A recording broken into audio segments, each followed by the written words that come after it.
یہ واقعہ ہے 17 اگست 1988 کا، جب جنرل ضیاء الحق بہاولپور میں ٹینکوں کی مشقیں دیکھ کر واپس آنے لگے۔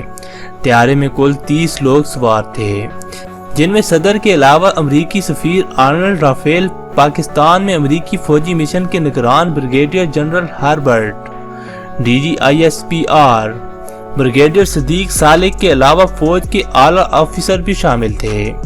امریکی ٹینکوں کی مشقیں دیکھنے کے بعد سپہر 3:46 پر طیارے نے بہاولپور سے اڑان بھری۔ 2.5 منٹ بعد طیارے کا ایئر ٹریفک کنٹرول سے رابطہ منقطع ہو چکا تھا۔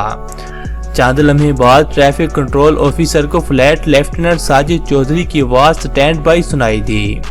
اس کے بعد پراسرار خاموشی جاری رہی۔ چند لمحوں بعد دوبارہ صدر کی ملٹری سیکرٹری بریگیڈیئر نجیب کی آواز شہود سنائی دی، اور شاید اس بدقسمت طیارے سے آنے والی آخری آواز تھی، اور 3:51 پر طیارہ ہچکولے کھاتا تباہ ہو کر گر رہا تھا۔